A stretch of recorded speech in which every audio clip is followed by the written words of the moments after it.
Tapi di sini yang kita memang mau sampaikan itu adalah communication. Communication is number one. Nomor satu memang communication. Dan apapun, nah yang tadi ada yang bilang suaminya itu nggak standar, selalu berpihak ibu ya. Betul. Nah, coba yang laki-laki ini saya mau nanya, yang sudah menikah berapa orang? Boleh angkat tangan, tepuk tangan yang boleh menikah. Yang laki-laki. Kok pada langsung gak ngaku nih? Yang laki-laki yang udah menikah? Ayo jangan langsung bujang. Oh ada di beberapa bu di atas. Nah, Yang udah berpisah? Sanggih banget. nah ini saya mau nanya, kalau ibu minta sesuatu, tapi istri juga minta sesuatu yang sama, gimana? Nah, Oh, yang istri-istri yang pada lagi jawab, biasanya ibu dulu, yang laki-laki ini semuanya diem. berarti lebih kecurhat ya bu selalu mereka. Iya, jadinya ntar mungkin kita bisa ada safe space ya bu ya, untuk jatuh curhat gitu sekalian. Tapi iya sih, kalau untuk laki itu memang susah, untuk setiap anak sih, bukan hanya laki aja.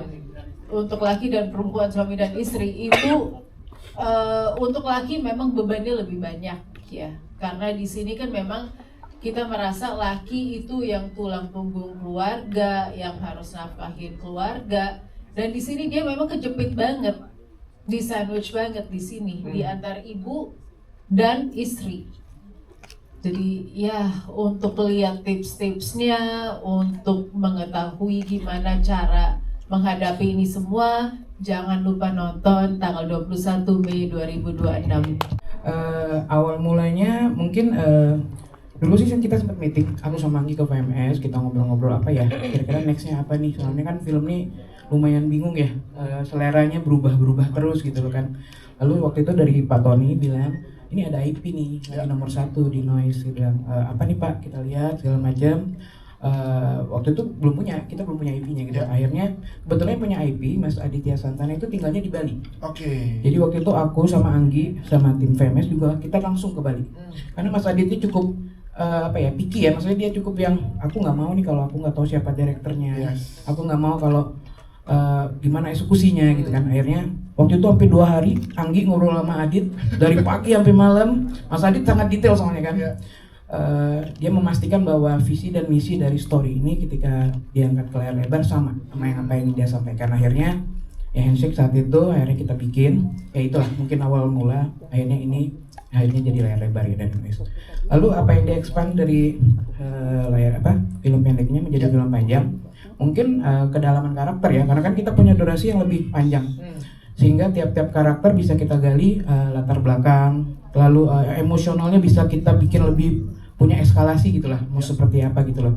Tapi bukan berarti nih dari yang film pendek jadi film panjang kita cuma manjang-manjangin aja, manjang-manjangin durasi, tapi kita membuat penonton nanti akan merasakan lebih dalam lah emosional dari tiap karakternya seperti apa. Lalu kita juga menambahkan beberapa karakter sih di sini untuk melengkapi story-nya juga gitu loh, sehingga yang nanti para penonton yang udah nonton film pendeknya di Noise tetap ngerasain hal yang beda nih, experience baru ketika mereka menonton film panjangnya, dan yang belum nonton pun tetap lebih gampang dan cepat gitu masuk ke story-nya gitu. Sebenarnya sih kalau ngeliat atlet prima seperti apa, tinggal gue berdiri aja di depan cermin gitu kan, karena ini gue banget. Jadi apa yang waktu itu kita obrolin, saya dan Aditya Santana gitu kan, kebetulan Aditya Santana tidak merasakan ini karena dia baru pernikahannya baru kan, terus dia bercermin dari sekelilingnya dia gitu. Nah kalau pasti ngobrol ke gue, oh ini gue banget gitu. Kalau tadi Bu Syah udah 19 tahun, gue udah 20 tahun menikah gitu. Wow. Dan yang menikah muda juga gitu. Terus semua itu every bits of the pieces di sini itu gue ngalamin gitu. Dan dari mulai istri yang nangis sendiri di kamar karena kata-kata mertua, kata-kata nyokap gue ke dia seperti apa, padahal nggak bermaksud apa-apa, tapi nyampainya kayak gimana gitu. Dimana saat ibu saya harus memperjuangkan anak-anaknya yang lain di depan kita berdua gitu, dimana gue harus membela saudara-saudara gue ketimbang istri gue kayak gitu.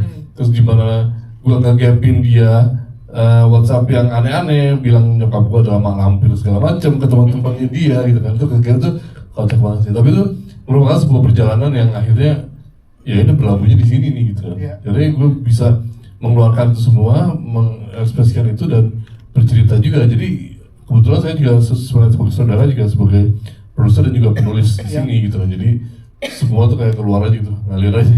Ngalir aja, terus ya gue bener-bener ngerasain apa yang Damar rasakan lah pada saat itu lah. Walaupun nggak sampai banting-banting motor gitu ya, kita kata hujan-hujan gitu ya. Tapi gue sempet ke makam, sempet gitu-gitu lah. Karena ya itu kebetulan juga gue kan dibesarkan tanpa seorang ayah juga gitu. Ya, kayak ini gue banget lah, merupakan refleksi diri sebenarnya. Ya, bercerita aja, kita sharing bareng-bareng gitu kan. Apalagi buat Omar yang belum merasakan getirnya pernikahan gitu kan. Banyak sharing aja, banyak cerita gitu kan. Kalau Rehanun udah sama-sama mengalami bahtera rumah tangga gitu kan, jadi lebih cepat, lebih dapet sih kalau buat Rehanun.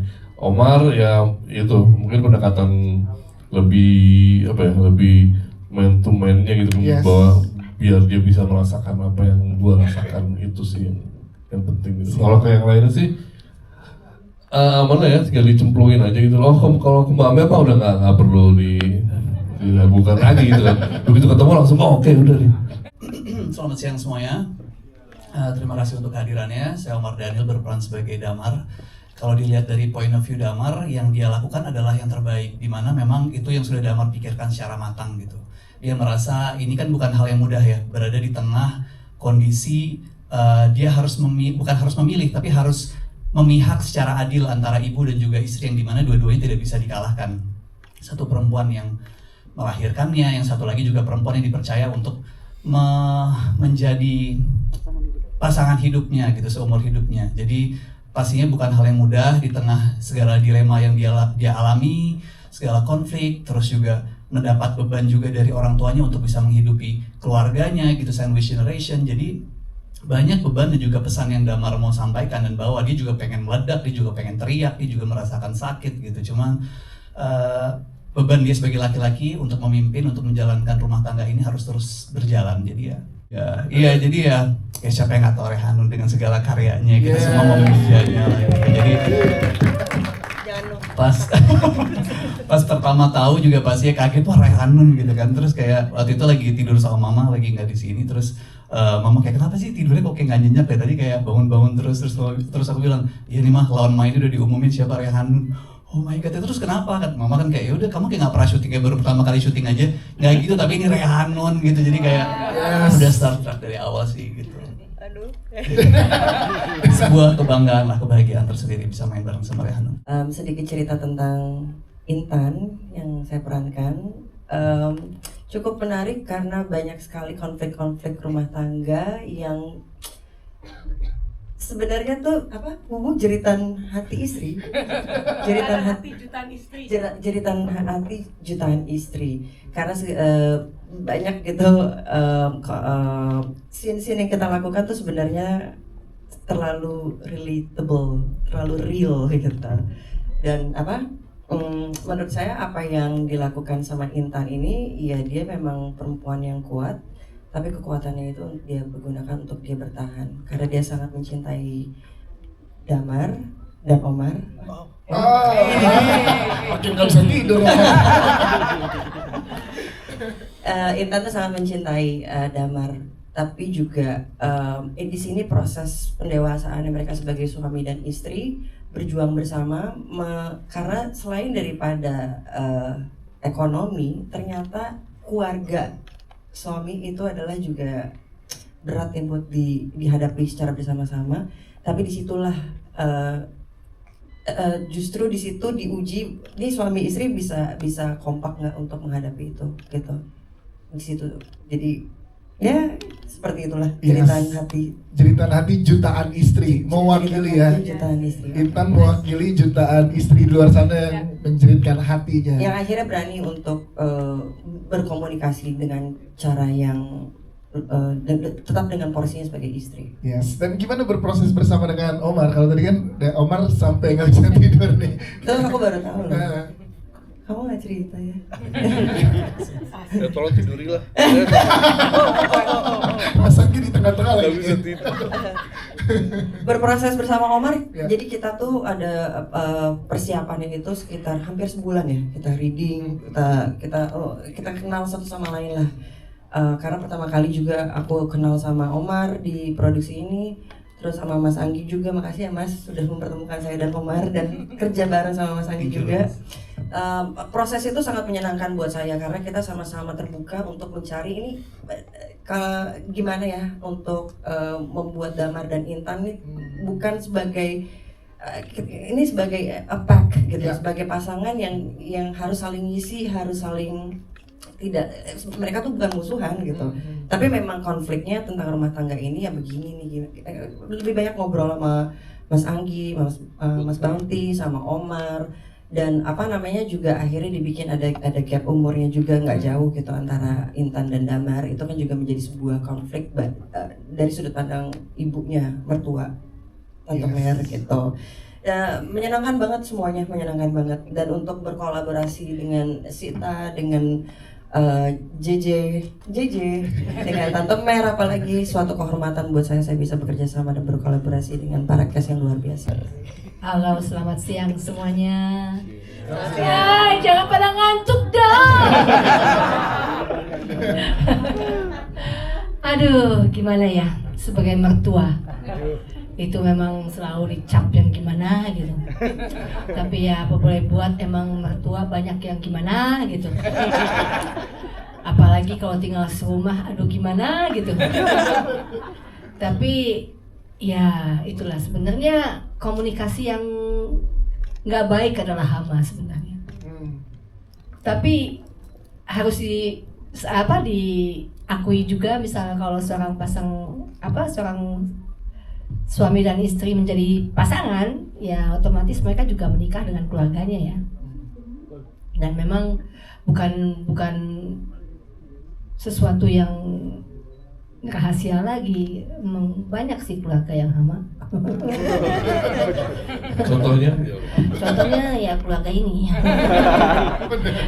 Tapi kalau menurut ya Ibu Damar ya enggak juga, Ibu Damar bukan seorang yang jahat ya, baik-baik aja ya. Memang cara mendidik orang tua kan macam-macam, betul nggak? Cara mencintai anak-anaknya juga kan berbagai macam juga. Jadi Ibu Damar baik-baik aja kok. Ya, setuju nggak teman-teman media? Setuju kan? Setuju.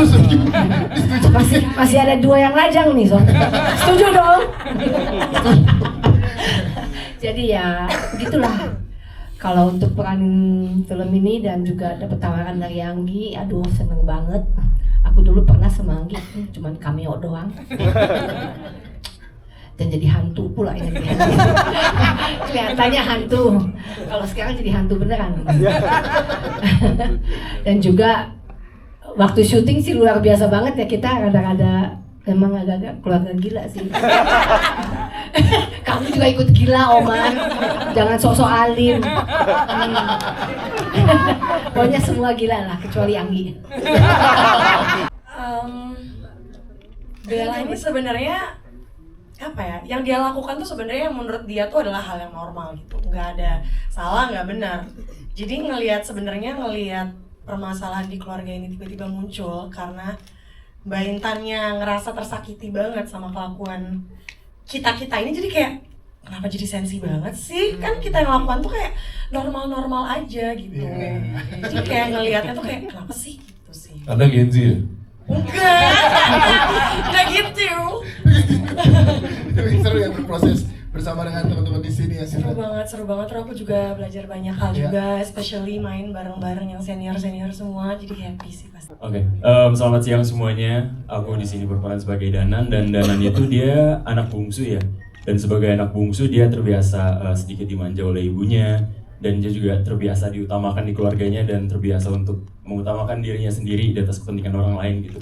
Jadi mungkin perbuatan dia terkadang bisa melukai atau menyakiti orang lain. Tapi kalau dari pandangan aku sebenarnya Danan itu nggak salah sih, karena apa yang dia lakuin itu ya apa yang dia tahu gitu, apa yang dia jalani dalam kehidupan sehari-harinya. Tapi mungkin yang menarik kita bisa ngelihat gap antara niat dan dampak yang dilakukan oleh Danan. Nah, jadi karakter aku di sini itu adalah sahabatnya Intan sebagai Sisi. Tadi ditanyain kamu udah bener apa enggak? Jelas aku yang benar di sini. Yang paling bener lah ya. Paling bener itu aku di sini gitu loh. Dan memang sebenarnya cerita ini tuh relate banget sama kehidupan sehari-hari ya gitu. Benar tadi kata Ibu Syalu dan Mas Anggi bahwa yang kalau udah berumah tangga pasti konflik-konflik kecil gitu tuh pasti ada gitu Kak. Cuma karena adanya pola komunikasi yang salah gitu loh yang harus dibenerin kayak gitu. Nah, untuk selebihnya nonton aja nanti tanggal 21 Mei. Oke, lagi-lagi kita nggak perlu tahu untuk bisa, kita nggak perlu mengalami untuk bisa tahu ya. Jadi sebenarnya dari apa yang kita lihat, apa yang kita dengar di sekeliling kita pun juga sudah cukup sebenarnya untuk memberikan gambaran tentang marriage life kayak gitu. Dan nggak ada yang berubah sih kalau dari aku pribadi, nggak ada yang berubah sudut pandang mengenai pernikahan, karena memang ya dari aku kecil pernikahan yang aku tahu memang penuh dengan berbagai masalah gitu, tapi juga nggak seterusnya akan menjadi masalah kan gitu ya. Masalah pasti akan berlalu, tinggal bagaimana cara kita menanggulanginya aja. Itu aja sih paling. Terus kapan mau nikah? Beda lagi pertanyaannya, ada follow up question dari sutradara. Oke, kalau Sita boleh jawab nggak? Silahkan Sita, sudut pandang kamu. Kalau Sita sih nggak ada yang berubah ya, ya tetap sama aja karena tahu dalam pernikahan tuh pasti ada masalah, ada naik turun segala macam. Jadi ya nggak berubah sih. Kalau emang tak ada permasalahan pasti semoga bisa diselesaikan dengan baik-baik. Amin. Kalau Sita udah lebih siap sih. Saya udah ketemu calon mertuanya dia. Udah sampai calon mertua. J, boleh jawab dong J. Kalau J gimana? Kalau aku mungkin semakin menyadari akan pentingnya komunikasi di dalam rumah tangga kali ya, karena mungkin banyaknya konflik yang terjadi itu karena komunikasi yang kurang baik.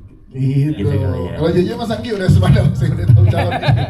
Udah siap juga belum? Siap. Oh, dia masih mau main-main kayaknya. Yang tadi kau udah bilang Ibu Damar bukan seseorang yang jahat. Ibu Damar adalah seorang mertua. Betul kali. Iya. Yang merasa ya mencintai anaknya ya sesuai dengan apa yang dia lakukan selama ini. Mendidik anak-anaknya ya sesuai dengan apa yang dia didikkan selama ini. Dia sangat mencintai anaknya. Penuh cinta justru Ibu Damar. Gitu. Nah, justru saya mau garis bawahin lagi bahwa di film itu nggak ada peran antagonis ya. Di film itu semua protagonis. Maksudnya yang ada cuma kondisi dan keadaan dan sudut pandang gitu. Mbak Mer sendiri sebagai ibu dari Damar seorang penyayang sekali gitu ke anak-anaknya dia, dan semua lover di sini, semua tuh mempunyai cinta dan kasih sayang. Cuma arahnya kemana dan sudut pandangnya seperti apa, sikap yang keluar seperti apa, nah itu yang kadang bikin kondisi dan situasi menjadi chaos aja gitu. Untuk mertua, calon yang menantu, kawinlah dan rasakan sendiri. Pertanyaan pertamanya tadi tentang valid nggak untuk dirasakan? Valid sekali, sebagai bukan hanya sebagai seorang istri, sebagai seorang perempuan kita juga valid apapun yang kita rasakan. Tapi outputnya seperti apa, apakah itu perlu dikeluarkan atau dipendam, itu semuanya berdasarkan ya kompromi terhadap diri sendiri dan sekitarnya. Apa yang Intan coba sampaikan di sini adalah ketika itu diredam, ternyata bergejolak di dalamnya tuh juga bersuara lebih lantang ke sekitarnya, yang mana dampaknya juga tidak menjadi baik di rumah gitu. Sehingga bentuk komunikasinya sedang dicari oleh Intan, bagaimana cara dia berkomunikasi dengan Damar tanpa harus meminta Damar ini berpihak ke saya sebagai istri ataupun berpihak ke ibu dan adik-adiknya dari keluarganya. Disitulah kompromi-kompromi itu yang sebagai ujian sebenarnya di rumah tangganya kita, di rumah tangga antara Intan dan Damar. Apakah valid atau tidak? Sangat valid untuk dirasakan dan sangat valid untuk divalidasi orang-orang di sekitarnya gitu. Dan pertanyaan keduanya tadi apa Mbak? Yang nanti untuk penonton perempuan ya yang akan menyaksikan. Oke, untuk penonton perempuan nanti yang nonton, menurut saya apapun yang dirasakan itu nggak pernah salah gitu loh. Jadi jangan pernah merasa bahwa apa yang dirasakan itu adalah sesuatu yang salah, sesuatu yang coba untuk berbicara sama diri sendiri dulu gitu, tanpa harus memikirkan dari orang lain akan berpikir seperti apa ya kalau misalkan gue sebagai perempuan nih A, B, C, D, E gitu, tapi lebih communicate terhadap diri sendiri. Dan pola komunikasi itu sangat penting, bukan hanya sama suami, sama keluarga suami, sama keluarga sendiri, sama diri sendiri, itu sangat penting untuk berkomunikasi gitu. Tapi cara berkomunikasinya seperti apa, itu yang proses itu yang sangat dinikmati. Berarti rasa sakit itu sebuah kebenaran. Oh iya, sangat. Yang bahaya justru kalau kita nggak merasakan sakit itu sendiri. Udah nggak ada rasa sakit. Iya. Udah flat, nah itu lebih bahaya. Itu lebih bahaya. Sekarang saya balik bertanya, emang ada apa menantu idaman? Kalau di TikTok sih ada tuh yang katanya ngasih mahar sampai 250 miliar, terus ngasih emas 1 ton gitu. Iya sih. Ya itu kembali lagi ya. Kalau keluarga memang rumit, memang complicated, tapi ya kembali lagi keluarga adalah segala-galanya. Menantu idaman semua orang juga pengen punya. Tapi kan idaman menurut keluarga ini belum tentu idaman menurut keluarga itu. Jadi masing-masing idaman tuh ya tergantung selera sendiri, selera masing-masing gitu. Jadi nggak ada menantu idaman karena nggak ada mertua idaman juga, sayang. Kita ada 5 lagu di film ini. 2 itu adalah original soundtrack yang dibuat khusus untuk film ini. Jadi setelah film ini jadi, saya bekerja sama dengan Fajar itu keyboardisnya Element. Dia punya label namanya Downshine, harusnya ada di sini. Akhirnya kita berdua ngobrol bareng nonton filmnya, kita bikin lagu nih, 2 lagu untuk film ini gitu. Terus akhirnya dia kasih beberapa demo, pas udah oke semuanya baru kita cari penyanyinya. Penyanyinya itu anak-anak Gen Z zaman sekarang. Salah satunya adalah anaknya sendiri, Gazel, sama satu lagi namanya Shal. Terus satu lagi untuk lagu yang kedua yang nyanyi siapa? Pokoknya siapa? Siapa ya? Ada ntar di animasi lagi. Ya itulah pokoknya, soalnya belum keluar nih, ini baru keluar akan tanggal 8 Mei baru kita rilis. Ya kalau yang tadi dirilis judulnya Gigi, yang menyanyi adalah Gazel dan Shal. Itu sudah keluar sekarang di semua platform, di digital platform. Kita udah launching kemarin juga video klipnya dia. Dan yang 3 lagi, theme song kita pakai lagu dari Rafika Hardy, judulnya Suluh, dan Calvin Jeremy, judulnya Dewasa, itu dari 45 Movement label. Terus satu lagi dari band judulnya Batas Senja. Original soundtrack 2. Original soundtrack 2 dan 3 lain. 3 lagu soundtrack aja, bukan original. Dengan film ini yang kami mengharap itu bukan hanya secara hiburan saja, tapi yang bisa membuka ruang discussion untuk di antara suami dan istri, di antara mertua dan menantu, kakak dan adik, kakak ipar, dan segalanya deh, semua yang di dalam keluarga.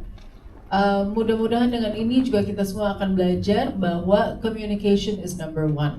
Communication is always number 1. Jangan lupa saksikan tanggal 21 Mei 2026. Keluarga suami adalah hama. Mulai dari sekarang mungkin udah mulai mempertanyakan diri sendiri, apakah Anda tim prioritas istri atau prioritas keluarga? Pilihan yang sulit.